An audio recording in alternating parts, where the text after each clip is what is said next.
Colombia. Y en el próximo vamos a ver. Ah, ya. Bien. Dios mío.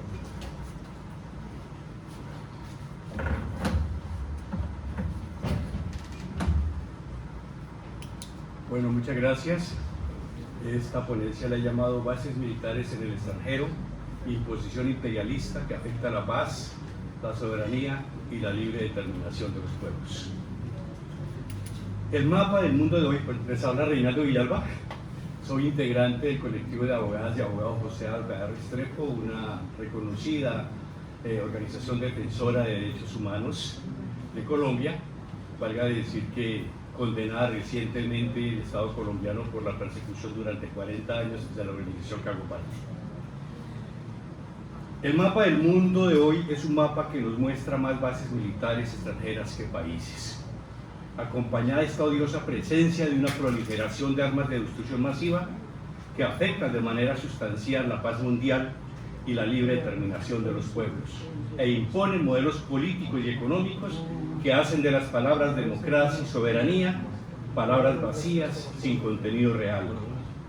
La OTAN es la expresión más cruda de la imposición militarista mundial que favorece los intereses corporativos más poderosos del planeta sobre los sueños de libertad de los países más sofisticados del mundo.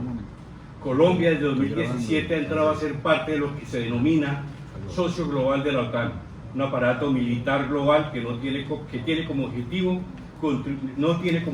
contribuir con la paz mundial, sino conservar y ampliar el dominio de un poder hegemónico que impone sus egoístas intereses, desconociendo de plano la necesidad de la coexistencia pacífica y los más altos objetivos de la humanidad.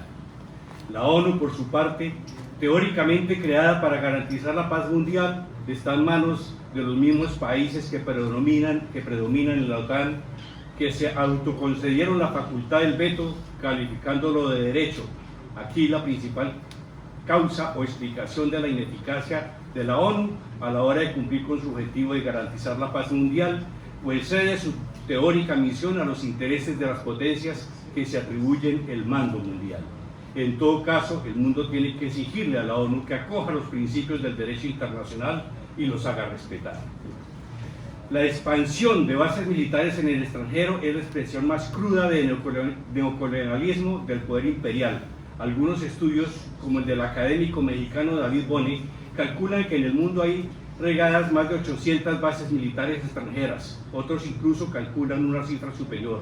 Y en América Latina y el Caribe alrededor de 80. El mundo de hoy es un mundo militarizado y literalmente bajo la mira de quienes actúan como sus amos.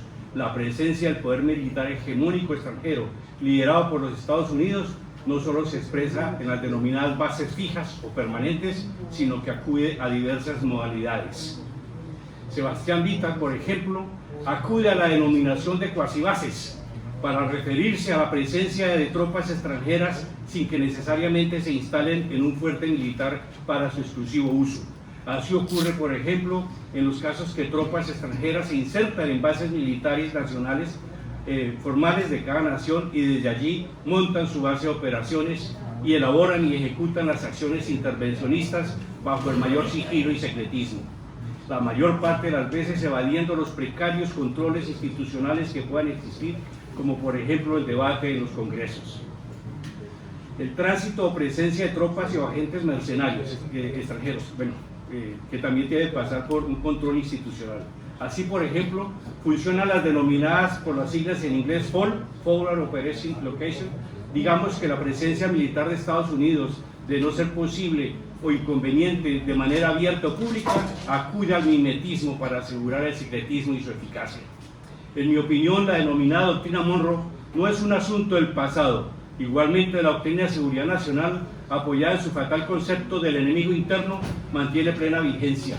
Ese enemigo interno no es necesariamente el enemigo armado, también y sobre todo lo es el que asume un rol crítico o de oposición a las políticas juzgadoras. Así hoy en día esas prácticas intervencionistas se encuentren bajo el velo de la lucha contra las drogas, el terrorismo o el crimen organizado, como está sucediendo en América Latina. Esos son los enemigos declarados. Esa es la excusa soterrada para sustentar el intervencionismo, al menos en cuanto a América Latina y el Caribe se refiere. Así, por ejemplo, el denominado Plan Colombia, con la excusa de combatir el narcotráfico, permitió la intervención directa a los Estados Unidos en operaciones militares en el conflicto armado, que yo no lo domino interno, por esa misma razón, que como se puede deducir, no fue tan interno. Tal intervención tuvo como resultado sistemáticas y generalizadas violaciones de derechos humanos, copamiento de estructuras paramilitares apoyadas por la fuerza pública en las zonas de tradicional presencia de grupos insurgentes y finalmente la ampliación geográfica de cultivos de uso ilícito. La presencia militar de Estados Unidos en Colombia ha significado incremento de graves violaciones de derechos humanos y crímenes internacionales amparados con acuerdos de inmunidad. Tenemos el ejemplo de abusos sexuales de niñas por parte de integrantes de la tropa norteamericana, con la bendición de la impunidad total sobre esos hechos que fueron ampliamente denunciados. En 2009, organizaciones de derechos humanos demandamos la intención del presidente Álvaro Uribe de dejar instalar bases fijas militares dentro de las bases militares nacionales. El CAJAR, la organización de la COGOPARC y otras organizaciones demandamos ante la Corte Constitucional e impedimos ese hecho, pero en todo caso siguen habiendo presencia militar en esas bases militares, fundamentalmente en 7. Valga la ocasión para contarles que una Corte de Justicia en Colombia acaba de suspender un plan de los Estados Unidos de construir un fuerte militar bajo la dirección en la isla Gorgona en el Océano Pacífico. Ojo, esto es nuevo. Me gustaría que en la resolución que se haga un llamado al gobierno colombiano, en manos del progresista Petro, como todos sabemos, para que impida de manera definitiva la creación de esa base o de instalación de equipos de ciberseguridad o lo que sea en la isla de Gorgona. Eso estaba en marcha, una corte colombiana acaba de suspenderla, pero pues el riesgo es inminente. Se espera que el actual gobierno colombiano tome la determinación definitiva de revocar ese acuerdo militar por sus consecuencias político-regionales y del irreparable daño ambiental. Solicito que este llamado haga parte de la resolución, como acabo de mencionarlo. La supuesta guerra contra las drogas sigue siendo la fachada declarada para mantener y profundizar los intereses del imperio, rara vez públicamente declarados. La presencia e incidencia del poder militar de los Estados Unidos en América Latina, como se sabe, ha tenido como consecuencia golpes de Estado contra gobiernos nacionalistas, progresistas y ajenos a los intereses del imperio. Su intervencionismo ha estado marcado por la violación del derecho internacional, por la masiva y generalizada violación de derechos humanos, por la destrucción y despojo de territorios y recursos vitales. Ni la paz, ni la democracia, ni la libertad, ni la garantía del derecho internacional y los derechos humanos han sido los objetivos de la intervención de los Estados Unidos. Sus políticas imperiales, con apoyo de su poder militar, tiene como uno de sus soportes la imposición de bases y presencia militar en nuestros territorios. Voy a saltar un poquito para ajustarme al tiempo. Bueno. Este nefasto panorama debe seguir siendo combatido. Los pueblos y gobiernos que se deben a ellos deben movilizarse con las banderas de la dignidad, de la soberanía, de la autodeterminación y la coexistencia pacífica en un mundo que requiere un giro definitivo en sus destinos.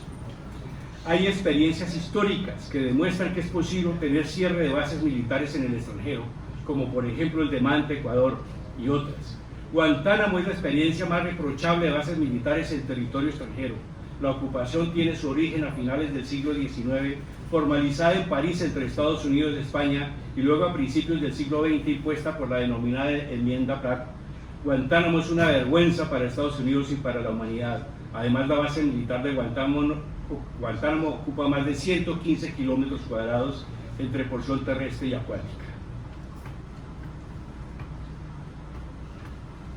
Guantánamo convertida en escenario de escabrosas prácticas de detención y tortura, especialmente después de los atentados de 2001 a las Torres Gemelas. La humanidad, el mundo entero deben exigir la devolución de ese territorio cuya ocupación lleva más de 120 años. Ese territorio de la bahía Guantánamo le pertenece al pueblo cubano y al pueblo cubano debe estar retornada. Acciones propuestas, rápidamente las leo. Fortalecer el movimiento mundial por la paz, el desarme nuclear y contra las armas de destrucción masiva. Gobiernos y pueblos deben exigir el retiro de bases militares extranjeras y oponerse a la apertura de otras.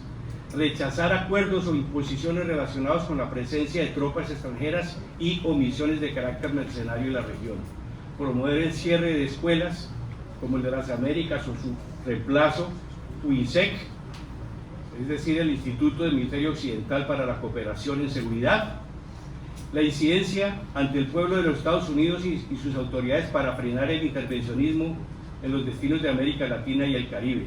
Fortalecer la campaña mundial por la salida de la base militar de Guantánamo y la devolución del territorio ocupado al pueblo cubano. Difundir el fallo del Tribunal de Conciencia emitido en Bruselas a finales de 2023 que condenó la criminal existencia, permanencia y acciones de la base militar de los Estados Unidos en Guantánamo. Cuba, ejemplo de dignidad para América y el mundo. Muchas gracias.